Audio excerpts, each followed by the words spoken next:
São temas hoje bastante polêmicos e a gente vai ver por que os direitos humanos se tornaram um tema tão polêmico.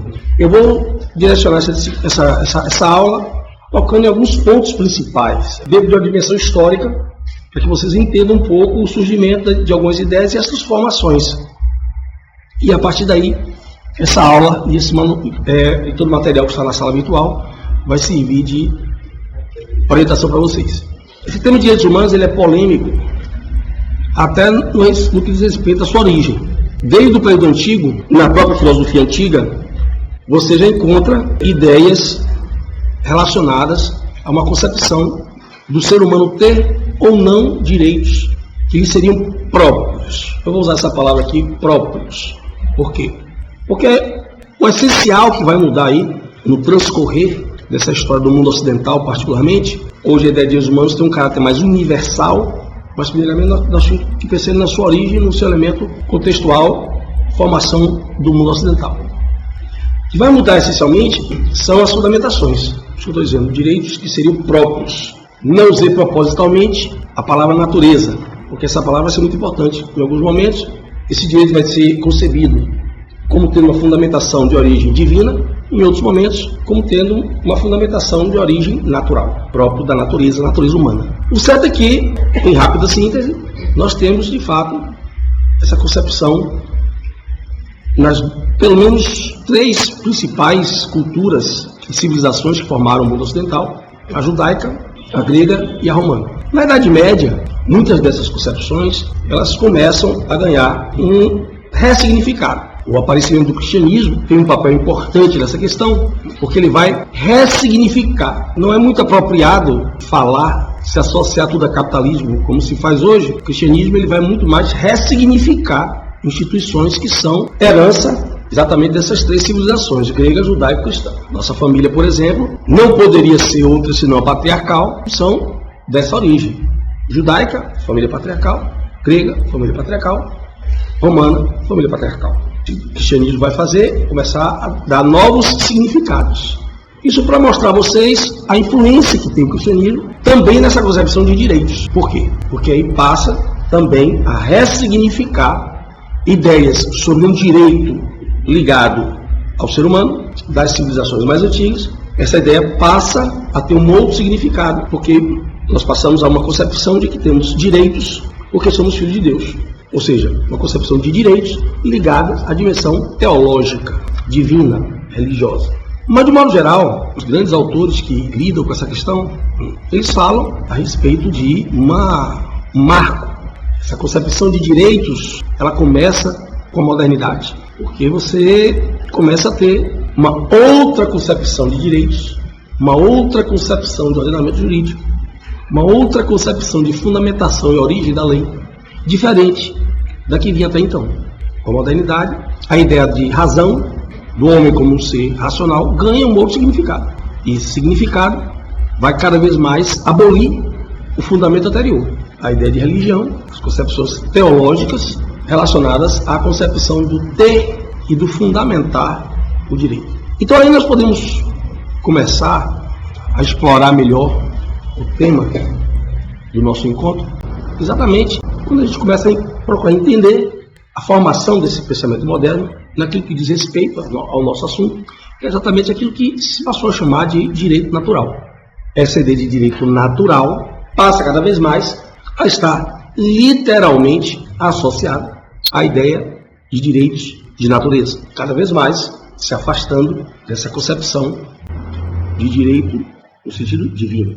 Mas há um contexto político em que isto vai se formando na Europa, em que essa concepção de direito, seja de direito de natureza ou qualquer outra forma de concepção de direito, até mesmo a concepção da construção de ordenamento jurídico, está intimamente vinculada, associada a uma recomposição dos estados na Europa, onde você vai ter a origem dos chamados estados nacionais absolutistas.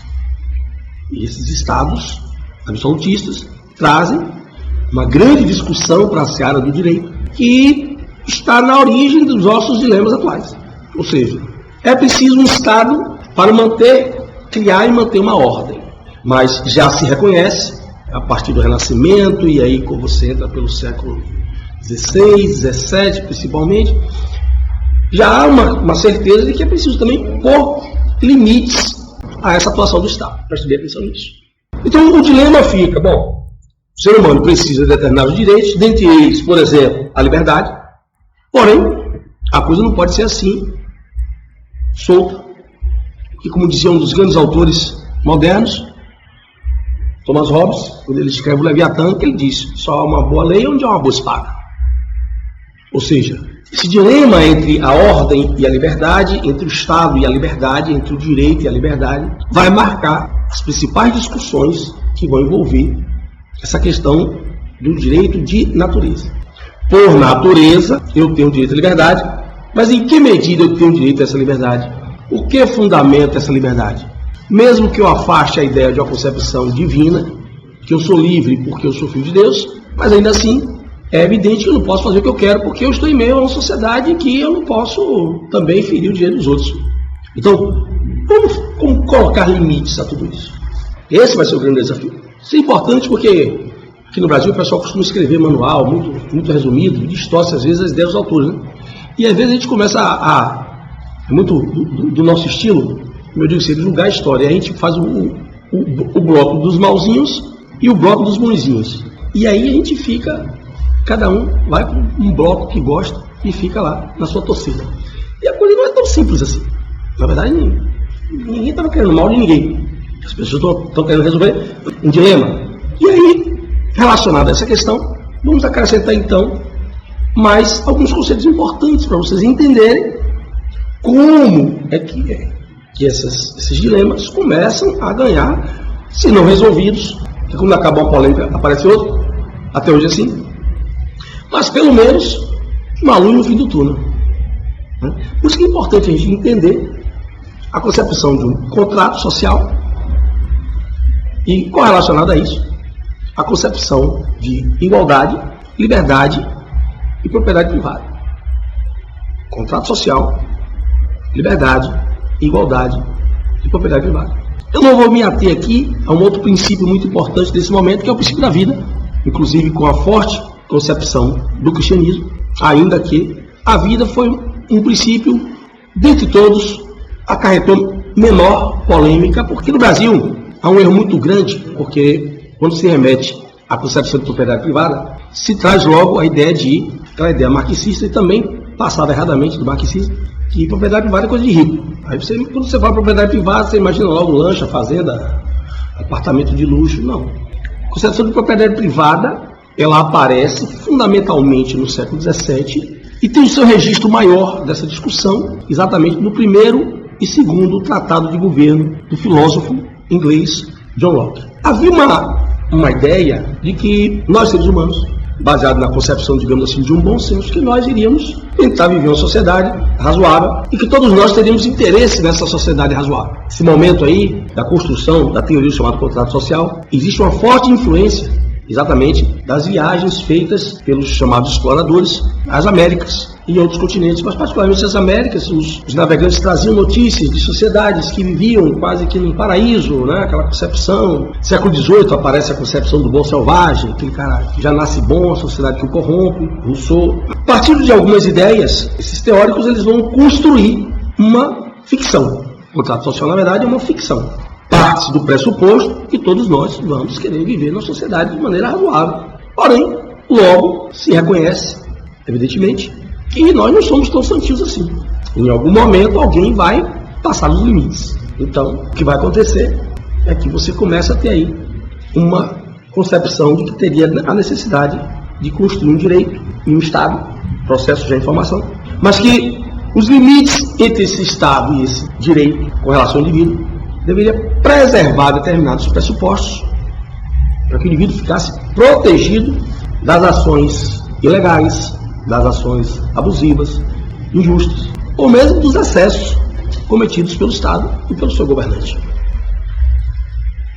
Então aí se concretiza a ideia de um direito natural, sem dúvida, a principal origem da concepção de direitos humanos, daí para diante, até os nossos dias.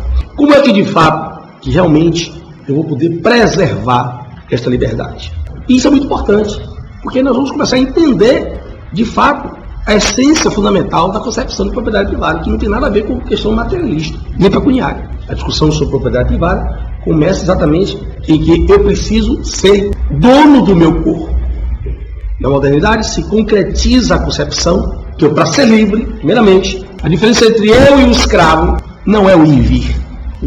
O preceito constitucional do ir e vir, ele só pode ser de fato exercido por um homem livre. E para eu ser livre, eu tenho que ser dono do meu corpo. Então, sua primeira propriedade privada não é nem seu carro, nem seu apartamento, nem sua casa, nem sua conta bancária, nem coisa nenhuma. Isso é desconhecer os fundamentos teóricos da discussão sobre propriedade privada. Isso é desconhecer filosofia, particularmente filosofia jurídica moderna. O principal fundamento de você ter propriedade privada é porque você precisa ser livre. E você só pode ser livre se você for dono, primeiramente, do seu corpo. Mas aí nós chegamos a uma outra questão. Por que que tanto se fala que na modernidade o trabalho ganha uma centralidade? Daí porque vem a necessidade do trabalho. E do trabalho livre. Porque na medida em que eu trabalho, eu posso exercer a minha liberdade. Trocando em poucas palavras, para ser bem objetivo, mas se eu trabalho, eu posso fazer algo do que eu quero da minha vida. Eu posso dar um certo destino ao meu querer. O trabalho, junto com a propriedade privada, a concepção de trabalho moderna, associada à concepção de propriedade privada moderna, ela vai fundamentar a ideia do direito natural. A liberdade, ela está fundamentada não num direito abstrato, numa concepção, numa ficção jurídica, como foi a ideia do contrato social. E por eu ser dono deste meio de produção, desse primeiro meio de produção, corpo, o meu trabalho pode ser meu, ou pelo menos parte dele pode ser meu. O que eu produzo pode ser meu, ou pelo menos parte dele pode ser meu. Então essa concepção de liberdade, ela está intimamente ligada à proteção do ser humano e está fundada exatamente na ideia de trabalho e propriedade privada. A distorção do conceito de propriedade privada é um prejuízo intelectual muito grande. Por quê? Porque faz com que a pessoa perca, estudantes e professores, perca a possibilidade de entender essências do pensamento da filosofia moderna. É uma questão de conhecer ou não conhecer. O debate moderno, a modernidade, toda a modernidade, ela está extremamente fundamentada num diálogo entre a teologia e a filosofia. A filosofia moderna, ela vai tentar responder questões teológicas pela dimensão racional. Vai tentar trazer respostas, inclusive, para desafios teológicos pela via racional. Você vai começar a ver a concepção de maldade, o problema do mal, ser transferido para a filosofia como o problema da violência. Bom, então nós vamos centrar agora na concepção do conceito de dignidade. Até a Segunda Guerra Mundial, nós vamos ter um conceito de dignidade, mesmo que com diferenças contextuais, mas ligados a uma mesma concepção, uma relação de proteção entre o indivíduo e o Estado. Até 1948, você vai ter marcadamente a ideia de que direitos, ora chamados direitos do homem, já vimos ora chamado direito natural, às vezes chamado justnaturalismo, às vezes chamado direitos humanos, ainda era um conceito muito amplo, uma concepção muito ampla, mas ainda assim tinha um significado mais ou menos razoável, na medida em que se pensava o Estado como uma instituição que deveria ser protetiva do ser humano. E pouco a pouco também vai aparecendo a ideia de desvincular os direitos humanos de suas raízes, os direitos naturais. Por quê? Porque cada vez mais direitos ligados à questão sexual, depois chamada de gênero, vão ingressar no bloco, no conjunto dos chamados direitos humanos. Então daí porque a necessidade de desvincular a ideia do direito ao direito de natureza, porque exatamente para poder exatamente agregar os chamados direitos da ordem sexual e de gênero ao conjunto dos chamados direitos humanos. Aí entra um terceiro elemento, a ideia exatamente de substituir na dialética burguesia proletariado, substituir a antítese proletário pelo bandido, pelo criminoso. Ou seja, se para Marx o proletário é vítima, é resultado de uma sociedade injusta, agora, numa adaptação desse raciocínio dialético, é o bandido que é a vítima e que passa a ser resultado de uma sociedade injusta. Daí porque você começa a ter a perceber, a verificar, inclusive dentro do direito, tanta resistência em punir o crime. Existe toda uma construção teórica, ou até melhor, uma readaptação teórica que vai fundamentar essa nova concepção de direitos humanos. Então você tem a mudança, né, da concepção de que o crime tem origem socioeconômica, você passa a ter a concepção de que mais ampla de direitos humanos, trazendo a questão sexual e de gênero para a questão de direitos humanos, e nesse sentido é preciso desvincular agora direitos humanos da questão da natureza. É porque se você vincular o direito de um direitos humanos à natureza, você tem que falar em sexo, não em gênero. Para você falar em gênero, você tem que desvincular a ideia de natureza. Centro de Estudos Professor Oswaldo Bastos. Projeto Educação, Ensino e Cultura.